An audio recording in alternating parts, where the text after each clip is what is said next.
Welcome back to lecture. हम लोग previous lecture में डिस्कस किए थे आयन इम्प्लांटेशन। हमने डिस्कस किया था कि आयन इम्प्लांटेशन क्या चीज होती है, बेसिक आयन इम्प्लांटेशन की थ्योरी, और उसका हमने एडवांटेज डिस्कस किया और हमने उसके डिसएडवांटेज की बात की। तो हमने कहा कि अगर हम जो है इम्प्लांटेशन की बात करें तो हमने कहा था कि जो इम्प्लांटेशन होता है, सिंपली जो आयन इम्प्लांटेशन होता है वो एक टेक्निक होती है जिसके थ्रू हम क्या करते हैं कि जो इम्प्योरिटीज होती हैं डोपेंट का एडिशन होता है। बेसिकली हमने स्टार्टिंग फेज में कहा था कि जो प्रोसेस होता है हमारा इम्प्लांटेशन, सेकेंड टाइप का प्रोसेस होता है। हमने इनिशियल स्टेज पे इनिशियल लेक्चर में कहा था कि डोपिंग, हमने कहा कि डोपिंग प्रोसेस हमने स्टार्ट किया था पढ़ना। डोपिंग में हमने कहा कि जो डोपिंग होता है बेसिकली वो दो टाइप का था। एक जो और डोपिंग चीज थी क्या, डोपिंग में हमने कहा कि डोपिंग बेसिकली जो प्रोसेस है वो प्रोसेस है इम्प्योरिटी के एडिशन का। तो इम्प्योरिटी एडिशन का किसी भी वेफर में दो तरीका होता है, टू वे होता है। एक तो हमारा डिफ्यूजन होता है एक प्रोसेस, और दूसरा प्रोसेस हमारा आयन इम्प्लांटेशन होता है। हमने डिफ्यूजन पूरा डिटेल में पढ़ा कि डिफ्यूजन क्या चीज होती है। डिफ्यूजन में हमने देखा था कि जो पूरा प्रोसेस होता था उस केस में हमारे पास जो रिएक्टेंट मटेरियल था गैसेस फॉर्मेट में था, वो हाई कंसंट्रेशन से लेके लोअर कंसंट्रेशन ग्रेडियंट तक मूव करता था।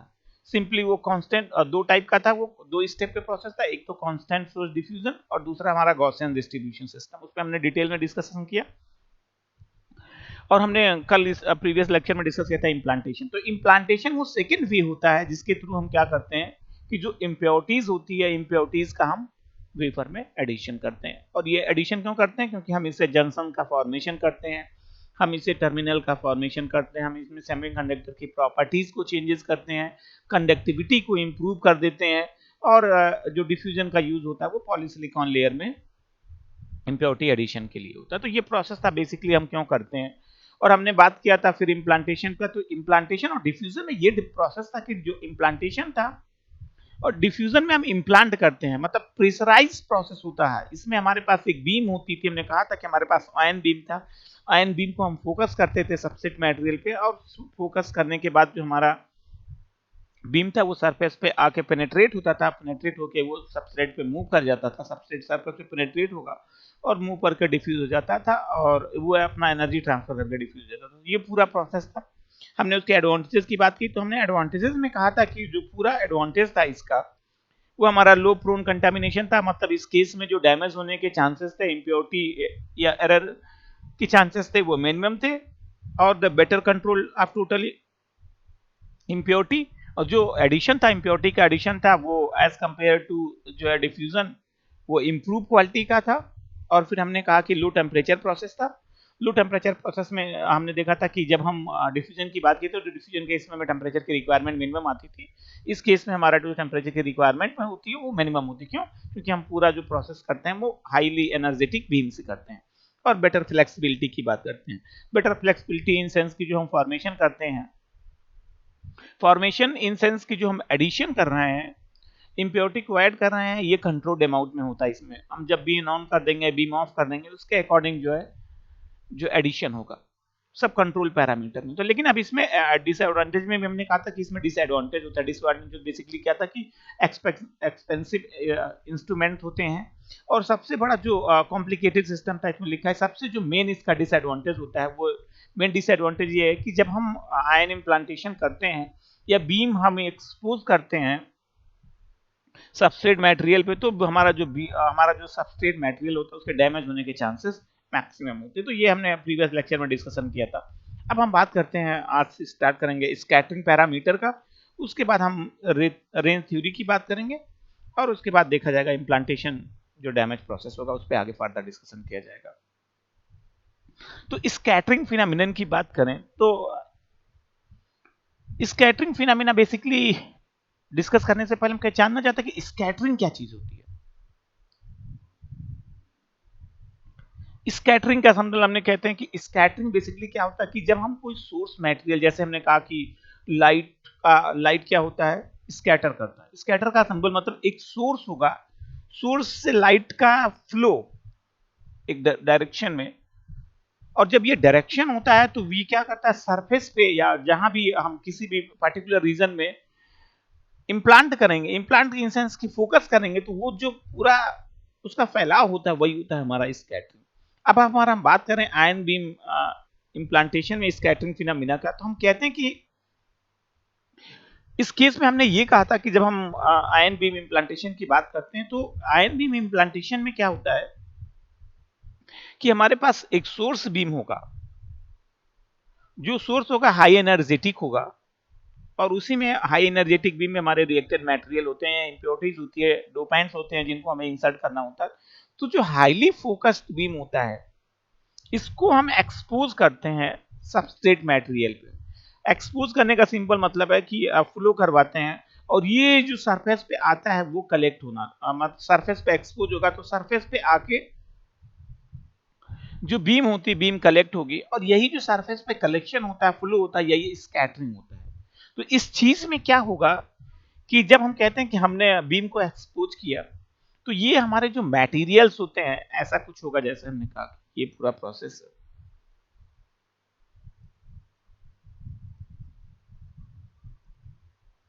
हमने बीम एक्सपोज कर दिया इस पूरे रीजन में, तो जब हम एक्सपोज करेंगे तो जो हमारे पास सरफेस होगा यहाँ पे पेनेट्रेट होना स्टार्ट हो जाएंगे, मतलब ये कलेक्शन होने लगेगा डोपेंट्स एटम का, और ये यहाँ पे मूव करना शुरू कर देते हैं। फिर क्या होगा कि जब पेनेट्रेशन स्टार्ट हो जाता है, तो जो ये एटम्स होंगे डोपेंट्स एटम, ये मूव करना स्टार्ट कर देते हैं।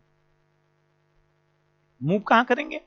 मूव इन सेंस ये जो सबस्ट्रेट मटेरियल, अभी तो ये सबस्ट्रेट सरफेस पे कलेक्ट हो रहे हैं, ये अभी सबस्ट्रेट सरफेस पे कलेक्ट है, इसके बाद ये मूव करते हैं सबस्ट्रेट में। हमने कहा था कि जब हम एक्सपोज करते हैं तो 0.3 माइक्रोमीटर डेप्थ तक ये पहले ही एक्सपोज होता है।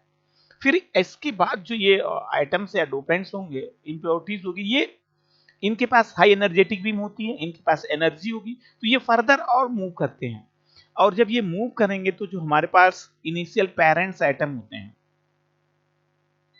पेरेंट्स एटम का सिंपल मीनिंग कि जो हमारे पास सिलिकॉन है, ये सिलिकॉन के एटम से कोलाइड करेंगे। जैसे हमने कहा कि हम ऐसा कुछ बना दे रहे हैं स्ट्रक्चर टाइप का, एग्जैक्ट स्ट्रक्चर तो नहीं है लेकिन समझने के लिए काफी है।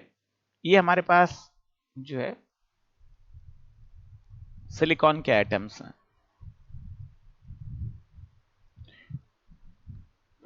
अब हमने ऐड किया इम्प्योरिटी को, ये इम्प्योरिटी है, इसको हमने डार्क बबल साइड में कर दिया, ये ऐसा कुछ। अब ये इंसर्ट हो रहे हैं, मूव कर रहे हैं, तो मूव करके क्या क्या होगा, ये इनका मूवमेंट रहेगा ऐसे, ये मूव करते रहेंगे, यहाँ पे होगा, यहाँ पे जैसे ये है तो ये मूव करेगा।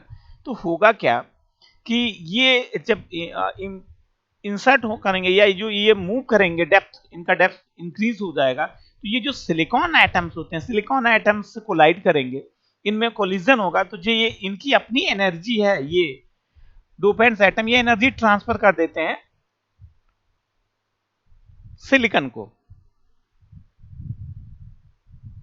और सिलिकॉन को एनर्जी ट्रांसफर करके ये क्या होते हैं, रेस्ट स्टेज में आ जाते हैं। और जब रेस्ट स्टेज में ये खुद आ जाएंगे, तो इससे क्या होगा कि जो हमारा इम्प्योरिटी का एडिशन है, जो हम चाहते हैं कि हम आयन इम्प्लांटेशन के थ्रू हम क्या करते हैं, आयन इम्प्लांटेशन का मेन फोकस क्या है कि इम्प्योरिटी का एडिशन, तो ये वो वे होगा जिसके थ्रू क्या होगा, इम्प्योरिटी का एडिशन हो जाता है। तो ये पूरा प्रोसेस है। स्कैटरिंग फिनोमिना में भी हमें यही सेम चीज डिस्कस करना है। तो अगर हम बात करें स्कैटरिंग फिनोमिना में, तो लिखा है कि since in ion implantation system ion must be highly energized in order to penetrate the substrate। हमने कहा कि जो आयन इम्प्लांटेशन प्रोसेस है, इसमें हम क्या करते हैं, हाईली एनर्जेटिक बीम फोकस करते हैं।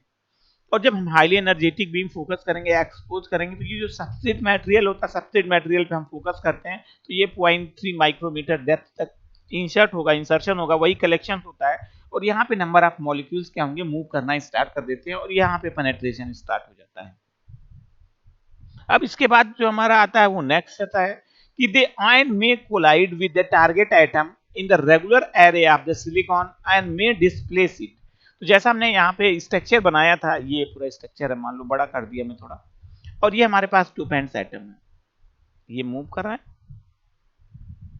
तो फर्दर ऐसा होता है कि ये हमारे पास पेरेंट्स एटम होंगे, इसको ये रिप्लेस कर देंगे, और जैसे हमने कहा कि यहाँ पे जो है ये रिप्लेस हो जाएगा और यहाँ का जो पेरेंट्स एटम था सिलिकॉन वो मूव कर जाता है। तो ये क्यों होता है? क्योंकि होता क्या है कि जो ये बीम है ये हाईली एनर्जेटिक बीम है। हाई एनर्जेटिक बीम होने की वजह से इसमें एनर्जी होती है वो मैक्सिमम एनर्जी होती है। तो जब ये सरफेस से कोलाइड करेंगे तो कोलाइड होने के बाद जो एटम्स होते हैं एटम्स को ये अपनी एनर्जी ट्रांसफर कर देते हैं। तो एनर्जी ट्रांसफर करेंगे तो ये रेस्ट स्टेज में आ जाएंगे, और ये एनर्जी जो सिलिकॉन के एटम्स होते हैं या सिलिकॉन के मॉलिक्यूल्स हैं वो एनर्जी को गेन कर लेंगे, और गेन करने के बाद इसमें क्या हो जाता है, मूवमेंट स्टार्ट हो जाता है। तो ये पूरा प्रोसेस था इसमें। फिर लिखा है आगे, the target atom is initially at the rest. Target atom का मतलब सिंपली पेरेंट्स एटम की बात कर रहा है, मतलब जो सिलिकॉन के मॉलिक्यूल्स हैं या सिलिकॉन के जो एटम्स हैं उनकी बात कर रहा है। तो जो इनिशियल स्टेज होता है, इनिशियल स्टेज का मतलब क्या है, हमारे पास वेफर है, तो वेफर में जो सिलिकॉन होगा, सिलिकॉन के एटम्स होंगे, वो उनका स्ट्रक्चर्स होगा, वो स्ट्रक्चरल व्यू में वन वन उनका स्ट्रक्चर होता है, उस व्यू में वो पीरियोडिकली कनेक्टेड होंगे, वो इनिशियल स्टेज होगा। लेकिन जब ये कोलिजन स्टार्ट हो जाएगा, तो जब कोलिजन स्टार्ट होगा तो ये क्या करेगा, एनर्जी देगा, और एनर्जी अपना ट्रांसफर करेगा पेरेंट सिलिकॉन को, या पेरेंट्स एटम जो है इसमें वो सिलिकॉन है जिसे टारगेट एटम हम कहते हैं, ये इसको एनर्जी ट्रांसफर कर देगा जिससे उसमें मूवमेंट स्टार्ट हो जाएगा और ये रेस्ट स्टेज में आ जाएगा। ऐसा होगा कि इसका जो पोजीशन है पोजीशन को एक्यूपाई कर लेगा, और जब ये कंडीशंस होती है तो इसे हम कहते हैं इसमें डिफेक्ट होना स्टार्ट हो जाता है। तो इंटरस्टैटिकल डिफेक्ट स्टार्ट हो जाएगा और सब्स्टिट्यूशनल डिफेक्ट हो जाएगा। तो ये जो केस होता है इसी में एरर जनरेट होता है, हमारा सब्स्टिट्यूशनल एरर और इंटरस्टैटिकल error. let the incident ion has let incident ion has incident velocity v and impact parameter b far shown in the figure।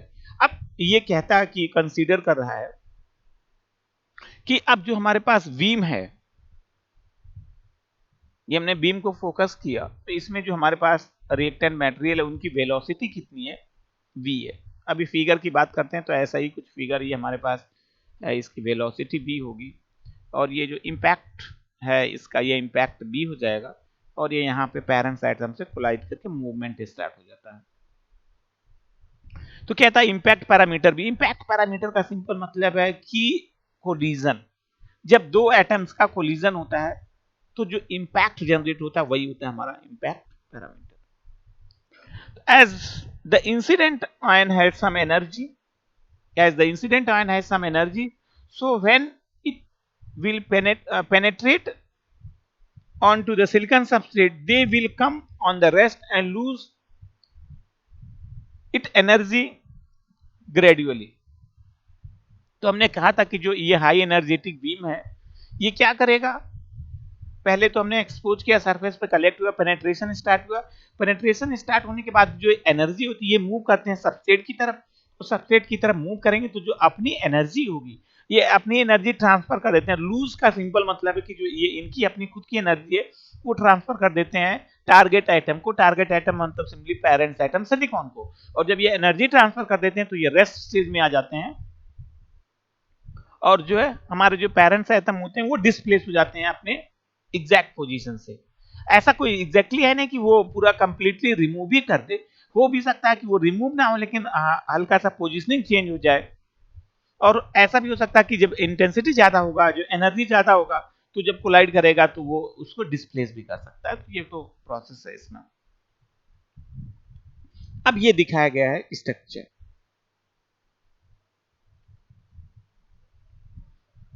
इसका ये मतलब है सिंपली कि ये हमारे पास सबस्ट्रेट मटेरियल है, ये हमारे पास क्या है, एसआई सबस्ट्रेट है।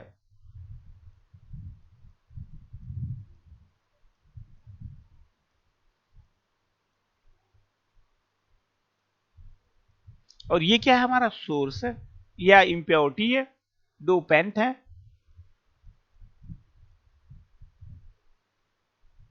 डोपेंट है, या हम इसे कहते हैं ये इम्प्योरिटी एटम है।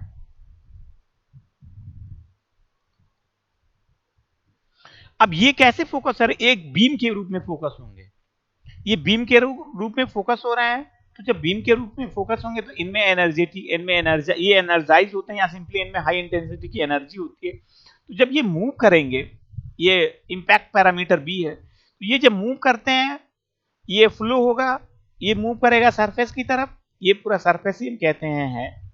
ये मान लीजिए सरफेस का आउटर है जहां पे ये कलेक्ट हुए हैं, जहां पे ये पेनेट्रेट कर रहे हैं।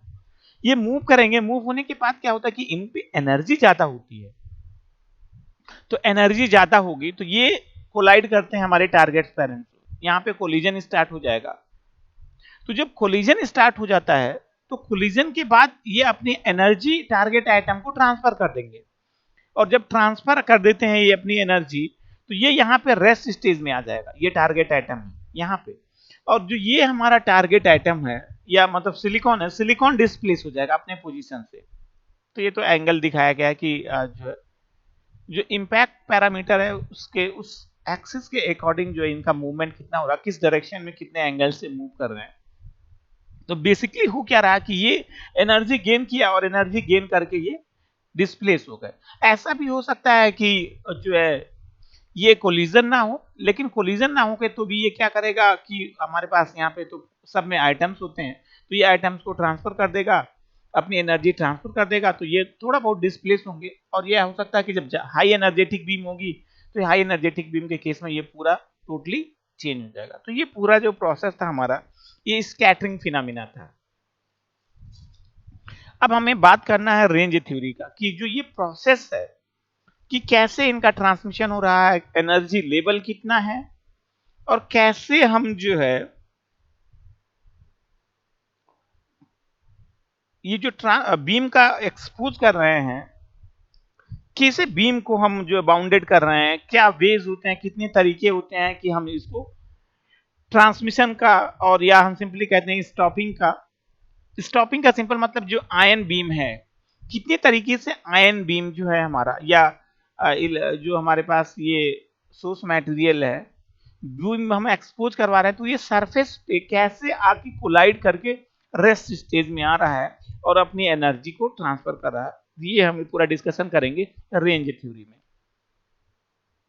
तो अब हम रेंज थ्योरी की बात करते हैं, फिर उसके बाद हम डिफ्यूजन प्रोफाइल की बात करेंगे।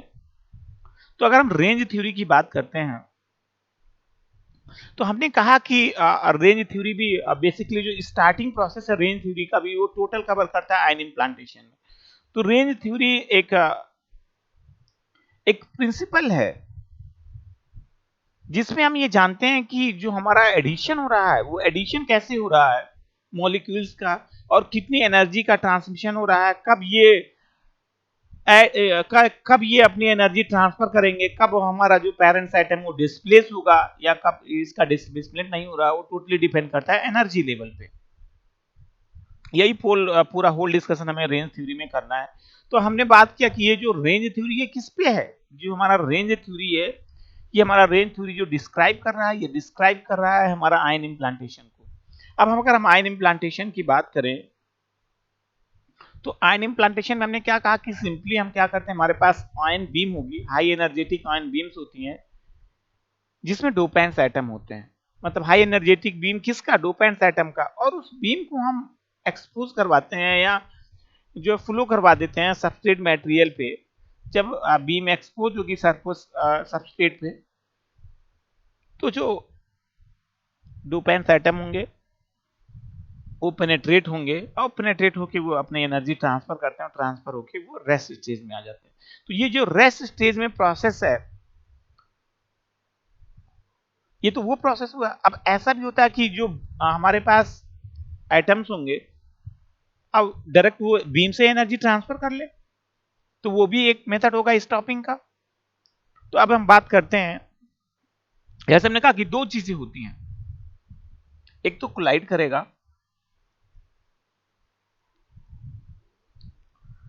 कोलाइड करेगा, ये हमारे पास पेरेंट्स एटम है यहाँ पे,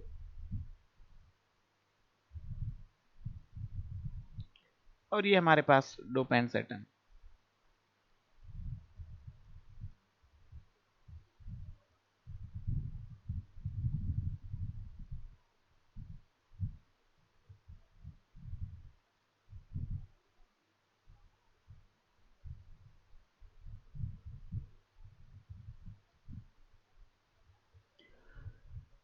तो ये वो केस होता है कि हमने कहा कि हमने एनर्जेटिक बीम को फ्लो करवाया, एनर्जेटिक बीम क्या करेगा, एनर्जी ट्रांसफर कर देगा और ट्रांसफर करके रेस्ट स्टेज में आएगा। यही हमारा न्यूक्लिएशन स्टॉपिंग भी होता है।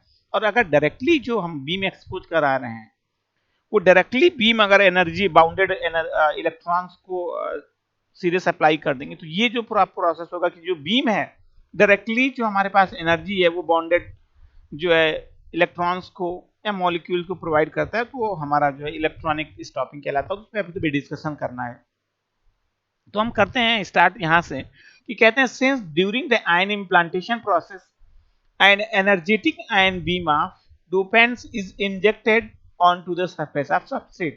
ये हमने कहा कि ये हमारे पास सबस्ट्रेट मटेरियल है, ये हमारे पास सैंपल है,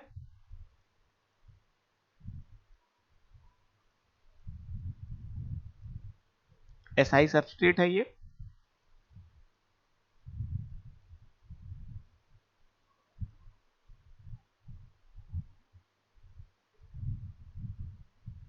ये हम ऐसा कुछ कर दे रहे हैं, ये नहीं है, यहाँ पे ऐसे एक्सपोज करवा दे रहे हैं, ये बीम है पूरी।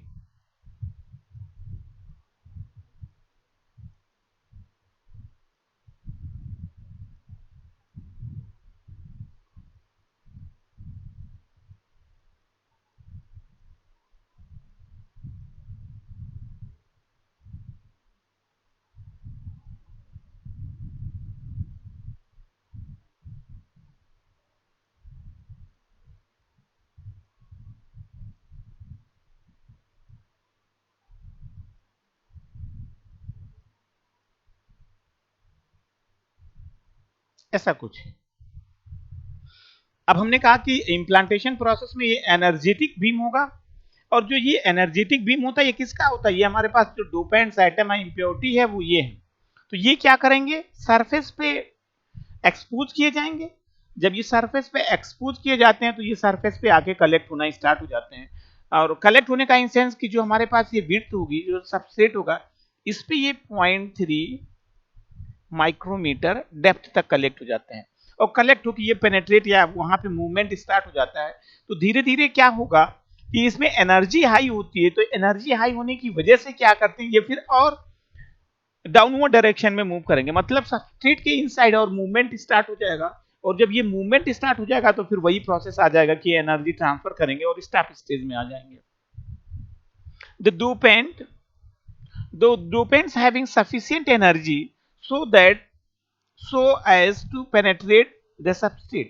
तो हमने कहा कि अब हम बात कर रहे हैं यहाँ पे एनर्जेटिक बीम होती है, एनर्जी हाई होती है, तो यहाँ पे पेनेट्रेशन स्टार्ट हो जाता है, और पेनेट्रेशन स्टार्ट हो जाएगा, फिर ये फर्दर मूवमेंट इनका स्टार्ट होगा डाउनवर्ड डायरेक्शन में।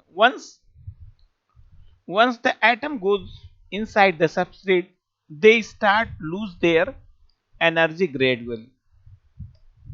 अब हमने कहा कि जब ये प्रोसेस हमने अप्लाई कर दिया, ये यहाँ पे पेनेट्रेट होना स्टार्ट हो गए, पेनेट्रेशन स्टार्ट हो जाएगा, तो इसके बाद क्या होता है, ये डाउनवर्ड डायरेक्शन में मूव करना शुरू कर देते हैं। डाउनवर्ड डायरेक्शन में मूव करेंगे तो जो ये मूव करना स्टार्ट करेंगे, तो जब ये मूव करेंगे डाउनवर्ड डायरेक्शन में तो ये कोलाइड करेंगे अपने जो वहाँ पे पेरेंट्स एटम होगा उनसे। तो मूव करने के बाद इनमें क्या होगा कि इनमें एनर्जी लॉस होना स्टार्ट हो जाता है, या एनर्जी ये क्या करते हैं, लूज करते हैं, या एनर्जी ये ट्रांसफर कर देते हैं पेरेंट्स एटम को, उनसे कोलाइड करेंगे और अपना खुद रेस्ट स्टेज में आ जाते हैं। The process of losing their energy can be controlled by controlling with the lactic atom। तो ये जो एनर्जी ट्रांसमिशन हो रहा है, यहाँ पे एनर्जी का ट्रांसमिशन हो रहा है, इसको हम कंट्रोल कर सकते हैं कि जो हमारे पास एटम्स है उनके लैटिक स्ट्रक्चर से जो कोलिजन हो रहा है, एनर्जी ट्रांसमिशन, एनर्जी जो ट्रांसमिशन हो रहा है वो कहां से हो रहा है, जो हमारे पास पेरेंट्स एटम, जो हमारे पास डोपेंट्स एटम है वो एनर्जेटिक हैं, और वो ट्रांसमिट कर रहे हैं किसको, पेरेंट्स एटम को। तो इसको हम कंट्रोल कर सकते हैं, और कंट्रोल कैसे कर सकते हैं, इन दोनों के कोलिजन से। If the dopant atom has sufficient energy then they can displace the lactic atom towards the interstatical and substitutional side। तो हमने पहले भी कहा कि अगर हम बात करते हैं कि जब इसके पास हाई इफिशिएंट एनर्जी होगी या एनर्जी मैक्सिमम होगी, तो इस केस में क्या होगा कि हमने अभी प्रीवियस स्लाइड में स्कैटरिंग में भी यही सेम डिस्कशन किया था कि ये ऐसा हो जाएगा कि ये इसको रिप्लेस कर देगा। ये जो इनका पोजीशन है ये कोलाइड करेगा और कोलाइड करके अपनी एनर्जी ट्रांसफर कर देगा, जिससे ये मूव कर जाएगा यहाँ पे, और ये जो पोजीशन है ऑक्युपाइड हो जाएगा किसके द्वारा? डोपेंस एटम के द्वारा। तो यही जो मूवमेंट होता है, रिप्लेसमेंट होता है पेरेंट्स एटम का इम्प्योरिटी से, यही हमारा होता है सब्स्टिट्यूशनल एरर या सब्स्टिट्यूशनल साइड। और इंटरस्टैटिकल में क्या होगा कि जैसे हमने कहा कि ये लोकेशन है हमारा पेरेंट्स एटम, तो इसमें क्या होगा कि जो हमारा डोपेंस एटम है मोर देन 2 एटम्स, मतलब डोपेंस एटम भी हो सकता है और दूसरे भी जो हमारे पास एनर्जेटिक पेरेंट्स एटम, जैसे ये एनर्जी गेन किया था, तो ये हो सकता है ये जो नेक्स्ट लोकेशन है, जो नेक्स्ट नेबरहुड में जो हमारे पास पेरेंट्स एटम है उनको उससे डिस्प्लेस करने की कोशिश करेगा, और इसी को हमारे पास जो इम्प्योरिटी है वो भी डिस्प्लेस करने की कोशिश करेगा। तो जब ऐसी कंडीशन होती है वो इंटरस्टैटिकल कंडीशन कहलाती है। This is called nuclear stopping. अगर ऐसा प्रोसेस हो रहा है तो ये न्यूक्लियर स्टॉपिंग कहलाता है कि हमने एनर्जी ट्रांसफर करके रेस्ट स्टेज में कर दिया दो डोपेंस एटम है, या सिंपली हमने इम्प्योरिटी का एडिशन कर दिया। अब फिर फर्दर आता है हमारा इलेक्ट्रॉनिक स्टॉपिंग का। तो so this collision of the dopants atom with the lattice atom create the defect. अब हमने कहा कि जो है अगर जैसे हमने कैरियर्स का मूवमेंट करवाया, कैरियर एनर्जेटिक था, उसने डिस्प्लेस कर दिया, या डिस्प्लेस करके उन जो पेरेंट्स एटम सिलिकॉन है उनका जो पोजीशन वो ऑक्यूपाई कर लिया, तो वो क्या कहलाता था? वो सब्स्टिट्यूशनल कहलाता था, सब्स्टिट्यूशनल डिफेक्ट। और जब ये कोशिश करता है कि जो है कोई पेरेंट्स एटम है उसको रिप्लेस करने के लिए मोर देन 2 एटम्स, मतलब हमारे पास इम्प्योरिटी भी है, डोपेंस एटम भी है और होस्ट एटम भी है। होस्ट एटम वो जो पहले से एनर्जी गेन कर लिया है, वो कोशिश करता है कि जो नेबरहुड में एटम्स हैं उनको रिमूव कर दे। तो जब ऐसी कंडीशंस आती हैं तो जो डिफेक्ट जनरेट होता है उसे हम कहते हैं इंटरस्टैटिकल डिफेक्ट। तो जब ऐसा प्रोसेस होगा तो इस केस में डिफेक्ट जनरेट होना होता है, और यही डिफेक्ट हमारा जो कहलाता है इंटरस्टैटिकल और जो है substitutional defect. The ion beam supply energy to the bounded silicon. अब जो बीम है, अगर बीम जो है एनर्जी सप्लाई कर रही है बाउंडेड इलेक्ट्रॉन को, तो ये जो केस होता है ये हमारा कहलाता है इलेक्ट्रॉनिक स्टॉपिंग।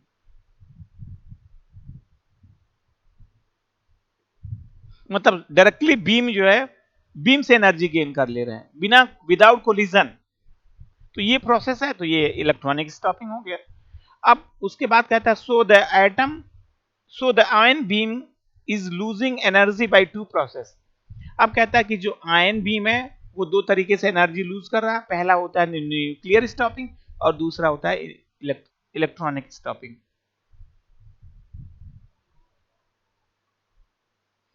न्यूक्लियर स्टॉपिंग में वो कोलाइड करेगा, कोलिजन स्टार्ट होगा, कोलिजन स्टार्ट होने के बाद वो एनर्जी ट्रांसफर करेगा।